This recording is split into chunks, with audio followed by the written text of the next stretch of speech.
আগামী সেনাবাহিনী হবে প্রযুক্তিগতভাবে যুগোপযোগী ও আধুনিক।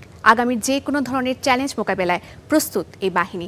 আজ সকালে বাংলাদেশ মিলিটারি একাডেমিতে প্রধান অতিথির বক্তব্যে এসব কথা জানান বাংলাদেশ সেনাবাহিনী প্রধান।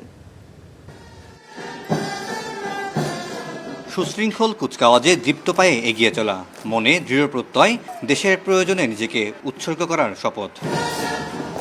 চট্টগ্রামের ভাটিয়ারীতে বাংলাদেশ মিলিটারি একাডেমির ৯০তম রাষ্ট্রপতি কুচকাওয়াজে প্রধান অতিথি হিসেবে প্যারেডের অভিবাদন গ্রহণ করেন সেনাপ্রধান জেনারেল ওয়াকারুজ্জামান।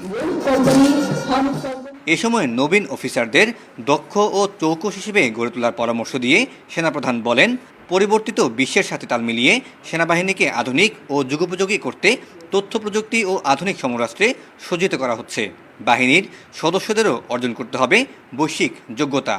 আমি বিশ্বাস করি প্রিয় মাতৃভূমির স্বাধীনতা ও সার্বভৌমত্ব অক্ষুণ্ণ রাখার প্রত্যয়ে আধুনিক যুদ্ধক্ষেত্রে চ্যালেঞ্জ মোকাবেলায় দক্ষ ও যোগ্য নেতৃত্ব তৈরিতে দ্বিতীয় বাংলাদেশ একাডেমির গুরুত্বপূর্ণ ভূমিকা রাখবে। এ সময় দেশের স্বাধীনতা রক্ষায় দক্ষতার পাশাপাশি দেশপ্রেমিক সেনাবাহিনী প্রয়োজন বলে মন্তব্য করেন সেনাপ্রধান।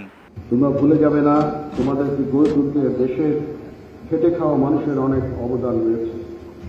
মনে রাখবে, সামরিক জীবনে ধর্মীয় মূল্যবোধের চর্চা ও ধর্মীয় অনুশাসন মেনে চলা গুরুত্ব অপরিসীম, যার মাধ্যমে একজন সেনা সদস্য কর্মক্ষেত্রে নিজেকে আদর্শবান, মর্যাদাবান ও উন্নত চরিত্রের অধিকারী হিসাবে গড়ে তুলবে।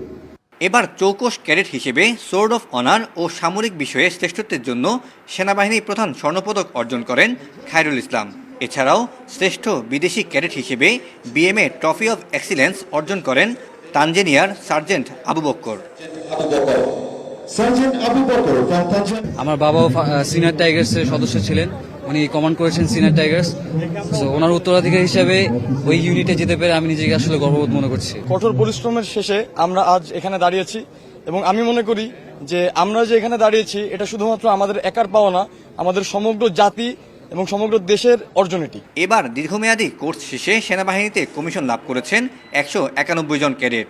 এর মধ্যে আছেন ফিলিস্তিন, তানজানিয়া সহ 4টি দেশের মোট 7 জন বিদেশি।